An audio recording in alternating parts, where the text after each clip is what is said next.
Seeing me holding my newborn in worn-out clothes, my grandfather frowned. Wasn't $250,000 a month enough? I never received a single dollar, I said. He picked up his phone and called his lawyers immediately. My grandfather has never cried in front of me. Not at my grandmother's funeral, not when he had his first heart surgery at 71, not even at my wedding, though I'd caught him blinking hard during the vows in that careful way of men from his generation who've decided grief is a private transaction. But when he walked into my hospital room 3 days after I gave birth and looked at me, really looked at me, at the same shirt I'd been wearing since Tuesday, at the dark circles carved under my eyes, at the way I flinched when the nurse mentioned the bill. His chin did something I'd never seen it do before. It trembled, just once. Then he locked it back down. "Claire," he said quietly, pulling a chair close and sitting in it like his legs had suddenly remembered his age. "Wasn't $250,000 a month enough?" I thought I'd misheard him. "What?" "The money." His voice was careful, measured. "I've been sending it since your wedding day, every first of the month without fail. I wanted you to be comfortable, to never have to work." He looked at my hands, chapped from the night shift cleaning job I'd picked up at 6 months pregnant because we couldn't cover the electric bill. I assumed you were choosing to live simply. My daughter was asleep on my chest. 8 pounds, 4 ounces, 2 days old, and already the most real thing in the world to me. "Grandpa," my voice came out wrong, too small. "I have never seen a single dollar." The color left his face. He didn't speak for a long moment. Then he pulled out his phone, pressed one contact, and when the line connected, said 4 words. "Get me Patricia. Now." That was when the door opened. "My name is Claire Ashworth. I'm 29 years old, and until 72 hours ago, I would have told you I had a pretty good grip on the shape of my own life. I grew up with my grandfather, Edward Ashworth, my mother's father, after my parents died in a car accident when I was 9. He raised me in his house in Savannah, a graceful old thing with wraparound porches and too many rooms, and a kitchen that always smelled like the housekeeper's biscuits. Grandpa was old money Georgia, the kind who wore the same watch for 40 years and never mentioned what it was worth. He ran a private equity firm out of an office downtown and had the kind of reputation that made people straighten up when they said his name. He never made me feel like a burden, not once, in 20 years. He also, it turned out, had been quietly sending $250,000 every month to an account I'd never seen the inside of. I met Mark Calloway at a fundraiser 3 years ago. He was finance, charming, the kind of handsome that looks better in person than in photos. He laughed at the right moments and remembered small things I'd mentioned weeks earlier, which I now understand is a skill, not a quality. We dated for 8 months. He proposed at the restaurant where we'd had our first dinner. Grandpa liked him. That mattered to me, maybe too much. Grandpa was a precise judge of character, except it turned out when the character was specifically performing for him. The warning signs were there. I just had a very thorough system for explaining them away. The joint account Mark suggested we open, and then steered all my income into, seemed efficient at the time. The way he handled all our finances because he was better with numbers seemed like a reasonable division of labor. The way our grocery budget kept shrinking while his wardrobe kept expanding. The way I found myself doing math on a restaurant menu, and he never seemed to. The way he started describing my grandfather's money as something we'd have access to eventually. I told myself each of these things was nothing. A quirk, a temporary imbalance, the ordinary friction of merging two lives. Then I got pregnant, and things got tight fast, and Mark got busy, and the small imbalances started to stack. I picked up a second job at 6 months pregnant, 2 overnight shifts a week cleaning office buildings because our checking account was hovering and I couldn't stand the feeling of floating. I didn't tell Grandpa. I was ashamed. I thought it was our problem to solve. Mark knew about the cleaning job. He called it industrious. He brought me a smoothie once while I was getting ready for a shift, kissed my forehead, said he was proud of me. $8 million was sitting in an account with his name on it. I didn't know that yet. The first thing I noticed was the Amazon packages. This was around month 4 of my pregnancy. Mark's mother, Vivian, had been spending more time at the house. She lived 40 minutes away and had the kind of schedule that seemed to contain nothing that couldn't be rearranged to accommodate dropping by. She and Mark had always been close in the way that made me feel like I'd wandered into someone else's movie. She had opinions about everything in our house, including how I organized the kitchen, which she expressed as helpful observations delivered in a tone that made it clear disagreement was a form of ingratitude. The packages were arriving daily, addressed to Mark mostly, though some had Vivian's name. Clothes, mostly, high-end, brands I recognized but couldn't afford to shop at. I mentioned it once, gently, I thought, and Mark said he'd been doing well with a portfolio and had treated himself a little. He said it with the kind of easy confidence that closed the conversation. I went back to my shift that Friday and mopped 12 floors and told myself I believed him. The second thing I noticed was the vacation. Mark and Vivian went to Napa for a long weekend in my 7th month. I didn't go because I was exhausted and swollen and genuinely preferred the couch. Mark sent photos, a rental car, a vineyard, a restaurant with candles and white tablecloths, and the kind of wine list that doesn't include prices. I liked the photos. I told him it looked beautiful. I had declined the hospital's premium birthing suite the week before because we couldn't cover the upgrade fee. I looked at the vineyard photo and thought, he must have a portfolio I don't know about. He must be doing better than I realize. I should ask him about it. I never asked. The third thing, the thing that cracked the floor under me, happened the day I came home from the hospital. We'd been there 3 days. Me, Mark, and our daughter Nora, who had arrived pink and furious and immediately necessary. The hospital parking was $28 a day. I know because I'd checked. I know because I was was doing that kind of math constantly, that grinding low-grade financial anxiety that had become so familiar, I'd stopped noticing it the way you stop noticing a sound that's always there. Grandpa had come to meet Nora on day 2. He'd held her for 20 minutes without speaking, which was the most tender thing I'd ever seen him do. Then he'd looked at me, at my shirt, at my eyes, and asked his question, and my entire life rearranged itself. The door opened and Mark walked in first, followed by Vivian. They were laughing about something. Vivian had 4 shopping bags looped over one arm. Nordstrom, Neiman Marcus, a small boutique I didn't recognize with tissue paper visible at the top. Mark had 2 more. They were mid-sentence about something, still smiling, already carrying the casual ease of people who had excellent days all the time. They saw Grandpa's face, and the laughing stopped, not gradually, instantly. "Edward," Vivian said. Her voice went careful, controlled. "What a nice surprise." Grandpa didn't look at her. He was looking at Mark. Mark, just his name. Quiet, the way a door closes before a storm. Mark set the bags down. His smile was performing a death it hadn't been informed of yet. "Hey, Edward, I didn't know you were stopping by. Where has my granddaughter's money gone?" The room had the specific silence of held breath. Nora had been fussing softly for the last few minutes. She stopped too, as if even she understood that something enormous was happening. Mark blinked. "What money?" "Don't." Grandpa's voice dropped to something I'd never heard from him before. Not anger. Anger is loud. This was colder. "Every payment went into a joint account designated for Claire's household expenses. An account your name appeared on as co-manager. An account she never had independent access to." I looked at Mark. He wouldn't look at me. "Things were complicated," he said. "Financially. The market." 3 years, I heard myself say. My voice sounded distant, like it was coming from another room. 3 years of wire transfers, $250,000 a month. I did the math out loud because I needed to hear it. That's $8 million. The number sat in the room like a physical object. "You told me we were tight," I said. "I picked up a cleaning job at 6 months pregnant, Mark. I cried over a grocery bill. I apologized to my grandfather for not being able to visit more because I couldn't afford the gas." My hands were shaking. I didn't try to stop them. "And you were sitting on $8 million.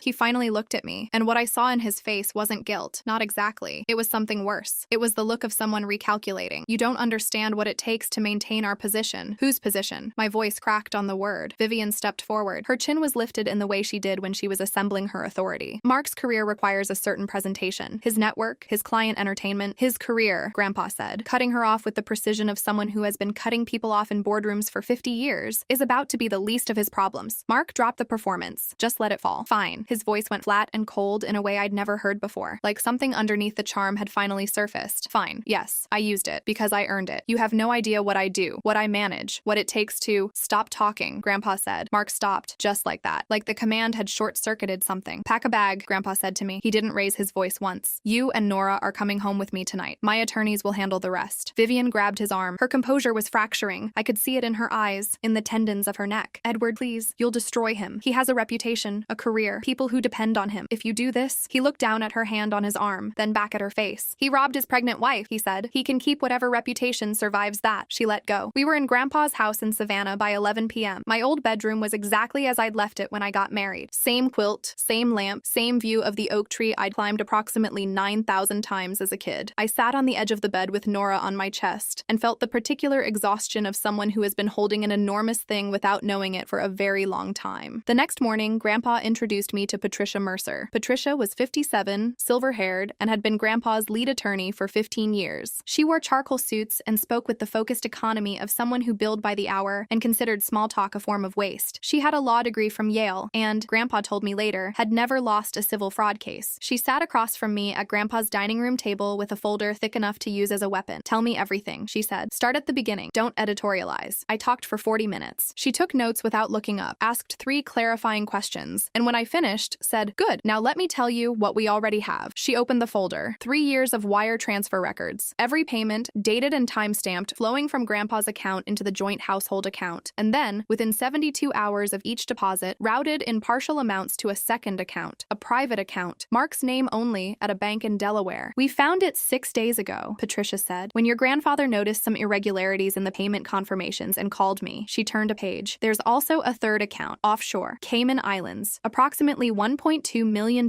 moved there over 18 months. The number landed like a second punch after the first had already knocked you down." She kept going. "Credit card statements showing Vivian Calloway as an authorized user on one of Mark's private cards. $12,000 in a single month. Luxury hotels, restaurants, a jeweler in Atlanta. A receipt for a weekend trip to the Bahamas. Mark and Vivian. While I was in my second trimester telling my OB I needed to delay a test because of the copay." Then she reached the last item. "This one," she said, "is the piece that makes everything else unnecessary." She slid a printed transcript across the table. "A conversation conversation with timestamps pulled from the cloud backup of Vivian's Amazon Echo. The smart speaker in her kitchen had logged it automatically. Mark's voice, then Vivian's, then Mark's again. She'll never find out. Old Edward trusts me completely. And if he does find out, Claire will take my side. She always does. I read it twice. My vision went strange at the edges. Are you all right? Patricia asked. Keep going, I said. She told me the plan. Fraud, financial abuse under Georgia domestic statute, civil theft. They would file in the morning. And at the same moment the papers were served, 9 a.m. sharp, her office would send a press release to 3 financial news wires. I looked up from the folder. Why the press release? Because Mark closed a 7-figure investor deal last Tuesday. A venture capital group out of Atlanta. $3.4 million